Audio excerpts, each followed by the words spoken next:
नमस्कार, आप सभी का बहुत बहुत स्वागत है। मेरा नाम रुबिका लियाकत है।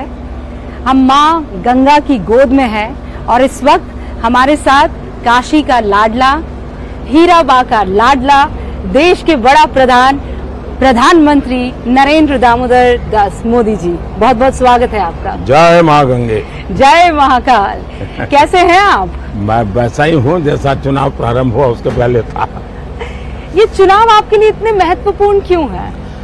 कोई भी चुनाव महत्वपूर्ण होना ही चाहिए और हर व्यक्ति के जीवन में हर दिन महत्वपूर्ण होना चाहिए, हर पल महत्वपूर्ण होना चाहिए, हर किसी के लिए।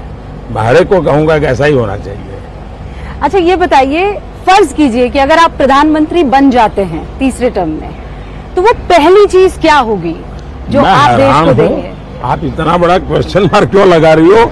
माँ गंगा के किनारे पे खड़ी हो पूरा देश आप घूम करके आई हो, देश में आप लोगों से मिली हो, आपने देखा है ये चुनाव मोदी नहीं लड़ रहा है जी। ये चुनाव 140 करोड़ देशवासी लड़ रहे हैं और जो मनोभाव लोगों के देखे हैं, मेरा बहुत लंबा अनुभव है चुनावों का, जनता के मिजाज का अनुभव है, उनका तजुर्बा मैं समझ सकता हूं। तो इस चुनाव से भी काफी ऊपर की अवस्था है। ये वोट देकर के छूटने वाली अवस्था ही नहीं है। वोट दिया और कॉन्ट्रैक्ट दे दिया, ऐसा नहीं है। वो मोदी से जुड़ चुके हैं और अधिक जुड़ना चाहते हैं। उनको लगता है कि देश ने कई सरकारों के मॉडल देखे, लेकिन भाजपा ने एक ऐसा मॉडल दिया है जिसमें आधुनिक भारत का संकल्प भी है, सपने भी है, और जिसमें साफ साफ देश के सामान्य मानवी जो 70-75 साल से इंतजार कर रहा था, जिसको लगता था कि आजाद होने के बाद ये सब उसे मिल जाएगा, उसको मिला नहीं। वो देने का काम आज मोदी कर रहा है। और इसलिए मुझे जो जमीनी सच्चाई है वो मेरे साथ जुड़ चुकी है। और जो खास करके युवा जनरेशन जिसने बुरे दिन देखे नहीं थे, 2014 के पहला जिसने उसको 5, 7, 10 साल की आयु का था, उसको लगता है यार स्पेस में रिफॉर्म हो रहा है, चंद्रयान हो रहा है, डिजिटल इंडिया हो रहा है, स्टार्टअप हो रहा है, ग्रीन हाइड्रोजन का हब बनने वाला है, फार्मा का हब बनने वाला है। ये उसको लगता है ये तो बिल्कुल दुनिया के लिए हमारा सब कुछ खुल जाएगा। जब वो देखता है कि हम मोबाइल फोन इंपोर्ट करते थे और जब वो सोचता है कि यार दुनिया में हम सेकंड नंबर पर हैं मोबाइल एक्सपोर्टर के रूप में, तो मेरा नौजवान अपने सपनों को मेरे सफलताओं के साथ बुन रहा है वो, और बुन करके वो ऐसा धागा बना रहा है जिस धागे के कारण उसको अपने भविष्य की गारंटी दिखती है। इतना कॉन्फिडेंस, आप लबरेज हैं कॉन्फिडेंस से, मतलब आपको नर्वसनेस जरा भी नहीं है? पहली बात है, शायद वो मेरी डिक्शनरी में शब्द नहीं है, नर्वसनेस। दूसरा, मैंने जीवन तपस्या की है जी।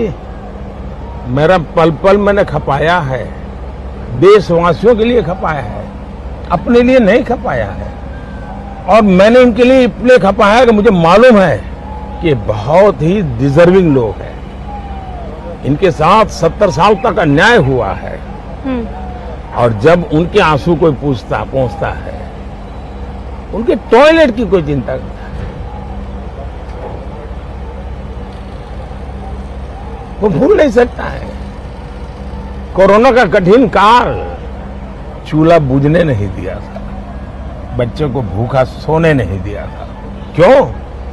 एक सरकार थी जिसने कहा था अनाज के भंडार पड़े हैं लेकिन हम दे नहीं सकते हैं। एक ये सरकार है जिसका संकल्प है किसी का घर का चूल्हा मैं बुझने नहीं दूंगा।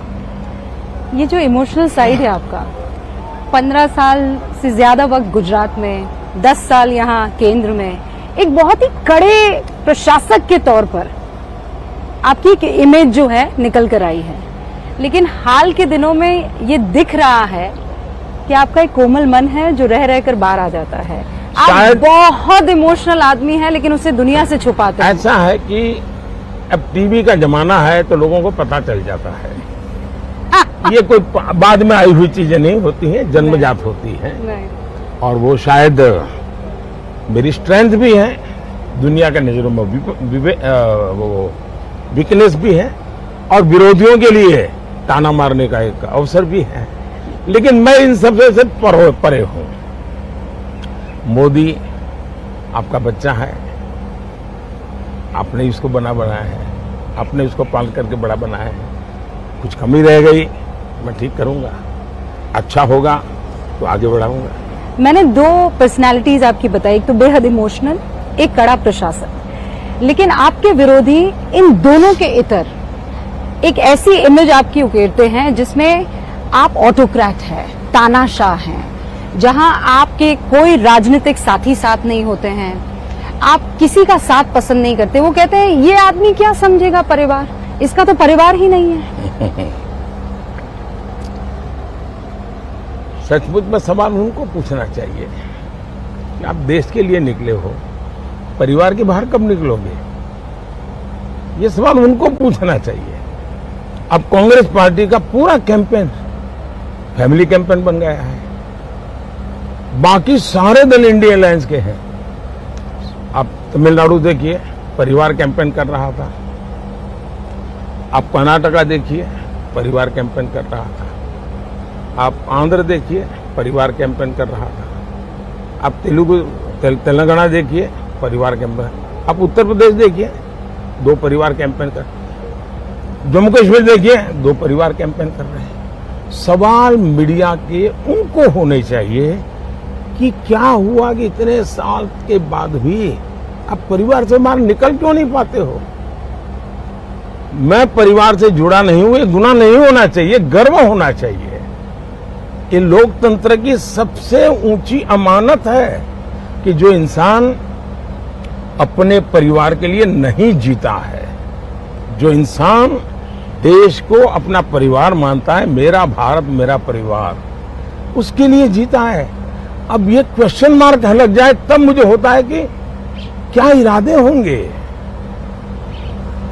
आपको तकलीफ होती है इस बात को लेकर कि ये आइडियोलॉजिकल वॉर कम है, वैचारिक जो लड़ाई है वो कम है, आपसे नफरत ज्यादा है? मतलब अगर ये मोदी ने किया है तो पक्का कुछ गड़बड़ है, इसमें कुछ खराब है।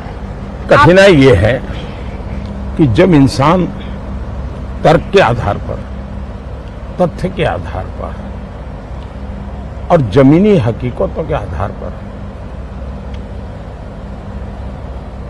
पूरी प्रकार से निराश हो चुका है, होता है, कुछ हाथ नहीं लगता है, तब वो टेबल पर छाड़ता रहता है, चिल्लाता रहता है, अनाप शनाप बोलता रहता है।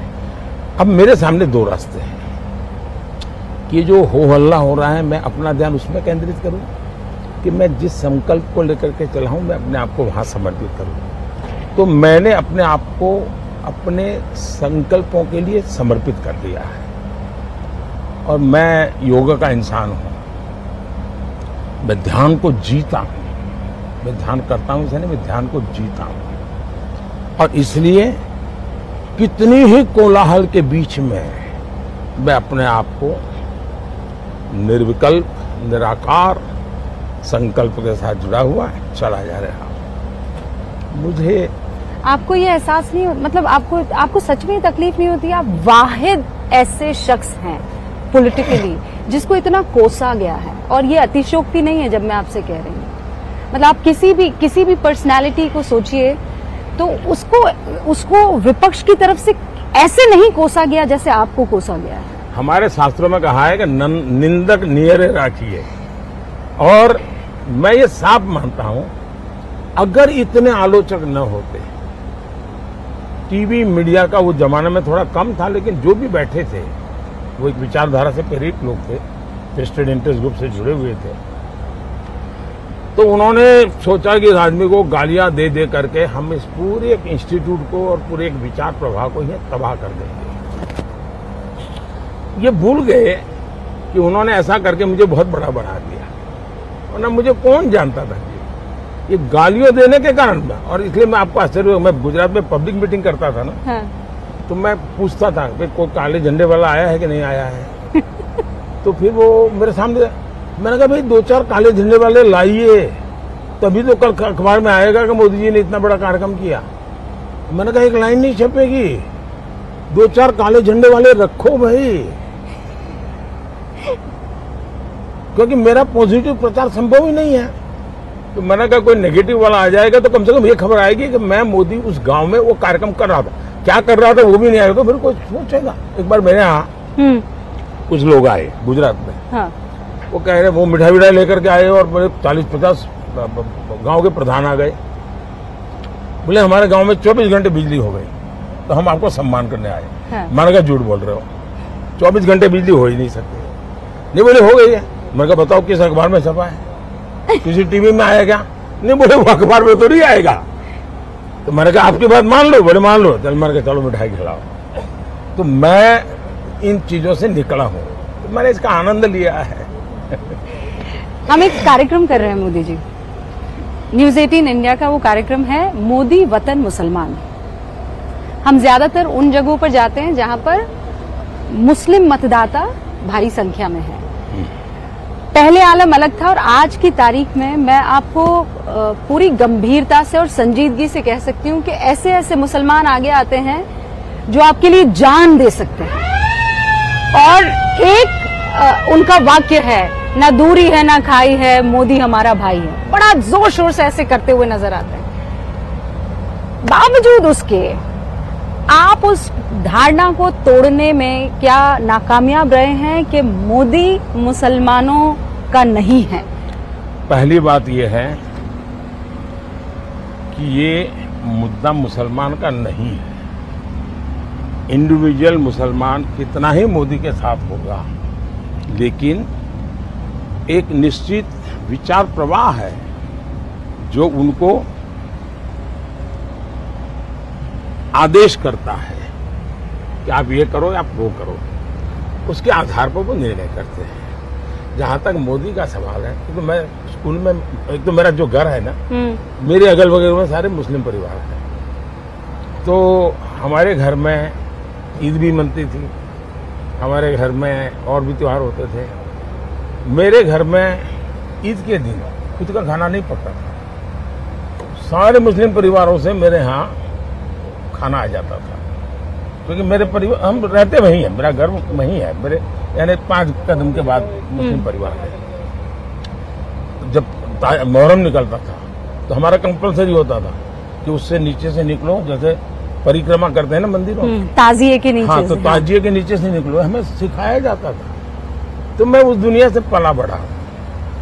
आज भी मेरे बहुत सारे दोस्त हैं पुराने। दूसरा, 2002 के बाद मेरी छवि बहुत खराब हो गई, खराब कर दी गई गोधरा के बाद। तो मैंने सोचा भाई जरा रियलिटी जाननी चाहिए। तो मैंने हमारे 30 कार्यकर्ताओं का, युवाओं का एक ट्रेनिंग कैंप किया और उनको सर्वे करना सिखाया। सर्वे मतलब वो आंकड़ों वाला सर्वे नहीं, बातचीत कैसे करनी, बात कैसे निकालनी। अहमदाबाद में एक माणिक चौक करके जगह है, वो माणिक चौक में शाम को लोग खाना खाने जाते, खावानू ने पीवानू। हाँ। पर वहां दिन में जो बिजनेस है, सारे व्यापारी हैं और खरीदार सारे हिंदू हैं। बड़ा यूनिक मार्केट है, मतलब सारे व्यापारी मुसलमान, सारे व्यापारी मुसलमान हैं और सारे खरीदार हिंदू हैं। और वो इतनी भीड़ होती है जी, पैदल नहीं चल सकते आप, साइकिल को तो लेके जाना इम्पॉसिबल है। अब दिवाली में बड़ी भाव होती है ना, आप अंदर गए 2 घंटे से निकल नहीं सकते, और हर प्रकार की चीजें बिकती है वहां। मैंने कहा मुझे उसी मार्केट में सर्वे करना है, वहां सर्वे करो। तो मैंने लड़कों को भेजा और मैं डेली रिपोर्ट देता था। वो गए, पूछते थे कि आप बताइए दिवाली कैसी है। नहीं यार दिवाली बहुत अच्छी है। ये मैं 2002 की बात कर रहा हूँ। हाँ, मैं अभी आपसे पूछने वाली थी, 2002 की बात कर रहा हूँ। अच्छा। तो बोले दिवाली बहुत अच्छी है। फिर वो कहता था उसको जरा चुभने के लिए, वो कहता था देखिए मोदी बैठा है यार, दिवाली है, मोदी का नाम मतलब। ये बच्चा होता था उनका, बोले इसकी माँ सुनेगी ना तो मुझे रात को खाना नहीं देगी। बोले क्यों? अरे बोली मोदी नहीं आया ना तो तब तक ये स्कूल नहीं जाता था। बोले मोदी आया तो स्कूल जा रहा है, ये दिवाली की छुट्टियां हैं तो मेरे यहाँ दुकान पे मेरी मदद कर रहा है। बोले पहले कभी दुकान पे नहीं आता था। बोले मेरा सर फूट जाता था। बोले उसकी माँ इतनी खुश है कि मेरे बच्चे सब उनका जीवन बन रहा है। तो बोले मोदी के खिलाफ मेरे अगर में मत बोलो। बोले और करीब करीब 90% दुकान वालों का तर्क अलग अलग होंगे, यही जवाब था। दूसरा, मुझे कुछ महिला एक बार मिल आई, मुस्लिम महिला, तो बड़ी बधाई दे रही थी, फिर कुछ अपेक्षाएं लेकर के आई थी। मैं कहा क्या बधाई? बोले वो जुहापुरा की थी, और जुहापुरा वो है, मैं गई हूँ जुहापुरा, जहाँ करीब 3-4 लाख मुसलमान का एक गेटोज है। तो बोले हम वहां से आए हैं। तो मैंने कहा कोई तकलीफ है क्या, कोई पुलिस वाला, कोई सरकार कुछ हैरान करती है आपको क्या? नहीं बोले साहब, हम तो आपके अभिनंदन करने आए हैं और कुछ काम लेके आए। तो क्या बताइए? बोले आपने बिजली का काम किया ना, बहुत अच्छा किया। मैंने कहा कहाँ? वो तो मैंने बहुत बुरा किया है। मैंने कहा मैंने 35 किलोमीटर केबल उस इलाके 35 किलोमीटर केबल उखाड़ के फेंक दिया है, और वहां कोई सरकारी आदमी नहीं जा पाता था। बोले साहब वही अच्छा काम किया है। मैंने कहा कैसे? मैंने तो बिजली काट दी, मैंने तो केबल काट दिए। बोले नहीं साहब, हमारे यहाँ आपका तो एक बोले बिजली मंत्री है, हाँ। हमारे यहाँ हर मोहल्ले में बिजली मंत्री है, और बोले बिजली दे करके वो हमसे पेमेंट लेते थे, केबल उनके थे। बोले सरकार की बिजली चोरी करके हमको बेचते थे और हमारे पैसे बहुत जाते थे। बोले अभी रेगुलर बिजली मिल रही है, कोई हमें दादागिरी नहीं करता है। बोले इसलिए हम आए हैं। पहले मेरे पर अखबारों में अखबार मोदी ने वहां पर जुल्म कर दिया, सारे केबल काट दिए। एक्चुअली मैंने उनका भला किया। तो ऐसा मेरे जीवन में सैकड़ों घटनाएं हैं जी, लेकिन मैं इसका मार्केटिंग नहीं करता हूं। क्यों?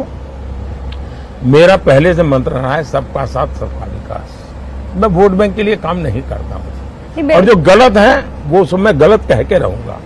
स्टेज पर आपने मुसलमानों का जब जिक्र किया तो घुसपैठिया, ज्यादा बच्चा पैदा करने वाला, इसकी क्या जरूरत आन पड़ी थी? मैं हैरान हूं जी, ये किसने आपको कहा कि जब ज्यादा बच्चों की बात होती है तो सिर्फ मुसलमान का नाम जोड़ देते हैं? क्यों मुसलमान के साथ अन्याय करते हैं आप? हमारे यहाँ गरीब परिवारों में भी ये हाल है जी, उनके बच्चों को पढ़ा नहीं पा रहे हैं। किसी भी समाज के हो, गरीबी जहाँ है वहाँ बच्चे भी ज्यादा है। तो आप कह रहे हैं मुसलमान अलग था, ज्यादा बच्चा पैदा करने वाला अलग था? मैंने न हिंदू कहा है न मुसलमान कहा है। मैंने कहा कि भाई आप उतने बच्चे हो जिसका आप लालन पालन कर सको, सरकार को करना पड़े ऐसी स्थिति मत करो। इस बार मुसलमान आपको वोट देगा? आपको उनके वोट की चाहत है? मैं ये मानता हूं कि मेरे देश के लोग मुझे वोट देंगे। मैं जिस दिन हिंदू मुसलमान करूंगा ना, उस दिन मैं सार्वजनिक जीवन में रहने योग्य नहीं रहूंगा, और मैं हिंदू मुसलमान नहीं करूंगा। ये मेरा संकल्प है। अगर मैं घर देता हूं, मैं सैचुरेशन की बात करता हूं, 100% डिलीवरी। इसका मतलब हुआ गांव में मानो 200 घर है, कौन समाज है, कौन जाति है, कौन धर्म है, 9, उन 200 घर में अगर 60 लाभार्थी हैं तो उन 60 लाख लोगों को मिलना चाहिए।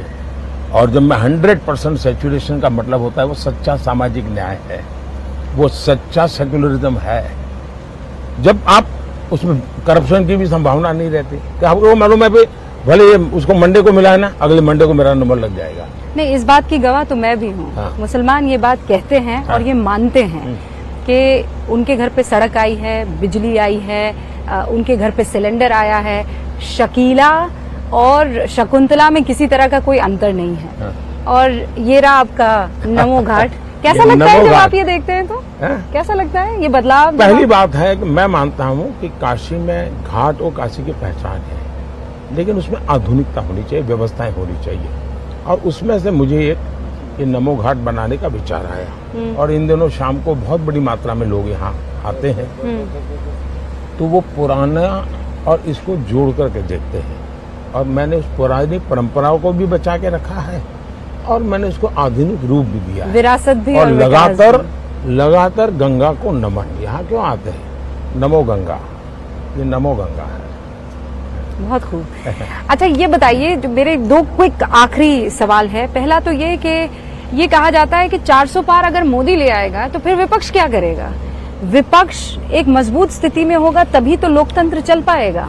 आप क्यों चाहते हैं कि सब आप ही के पास आ जाए? मैं चाहता हूं कि विपक्ष मजबूत बने, मैं इसी के लिए मेहनत कर रहा हूं। लेकिन मजबूती का मतलब ये नहीं कि हाउस न चलने दे, हुड़दंग करे, अनडेमोक्रेटिक वे में काम करे। भारत का दुर्भाग्य है कि पिछले 10 साल ये लोग पूरी तरह विपक्ष के रूप में भी फेल गए। उनके खाते में विपक्ष के नाते काम किया एक काम नहीं है। जो लोग विपक्ष में फेल गए वो शासन में कैसे सफल हो सकते हैं? और भारत में मजबूत लोकतंत्र की बहुत आवश्यकता है, मजबूत विपक्ष की आवश्यकता है। और इसलिए शरद पवार ने एक अच्छा सुझाव दिया है और मैं उसका स्वागत करता हूं। उन्होंने सुझाव दिया है कि सभी छोटी पार्टियों ने कांग्रेस में मर्ज कर देना चाहिए। कांग्रेस में मर्ज करना नहीं करना, कहां करना, वो मेरा विषय नहीं है।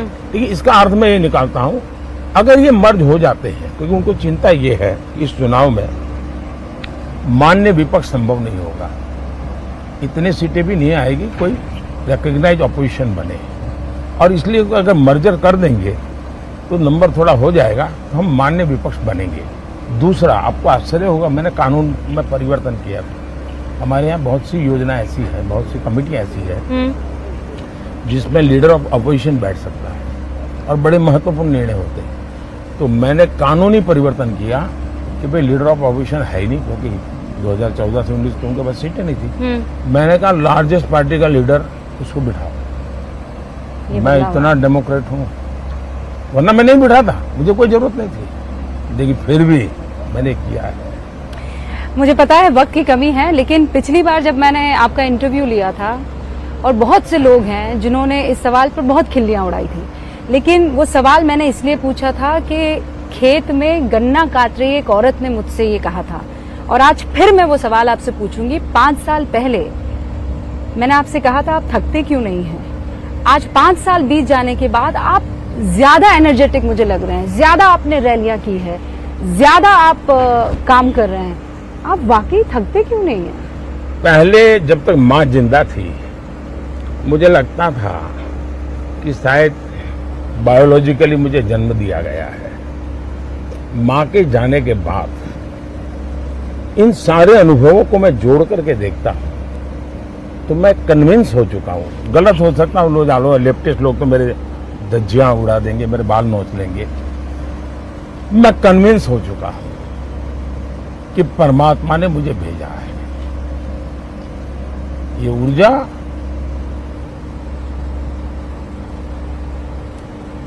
बायोलॉजिकल शरीर से नहीं मिली है। ये ऊर्जा ईश्वर ने मुझसे कुछ काम लेना है, इसलिए मुझे विधा भी दी है, इसलिए मुझे सामर्थ्य भी दिया है, इसलिए मुझे नेक दिली भी दी है और प्रेरणा भी वही दे रहा है, पुरुषार्थ करने का सामर्थ्य भी दे रहा है। और मैं कुछ नहीं हूं, एक इंस्ट्रूमेंट हूं जो ईश्वर ने मेरे रूप में मुझसे लेना तय किया है। और इसलिए मैं जब भी कुछ करता हूं तो मैं मानता हूं शायद ईश्वर मुझसे करवाना चाहता है, क्या परिणाम होगा चिंता छोड़ो। मैं सिर्फ ईश्वर को समर्पित हूं। दूसरा, लेकिन उस ईश्वर को मैं देख नहीं सकता हूं, तो मैं भी एक पुजारी हूं, मैं भी एक भक्त हूं। तो मैंने 140 करोड़ देशवासियों को ईश्वर का रूप मान करके चलता हूं, वही मेरे भगवान है।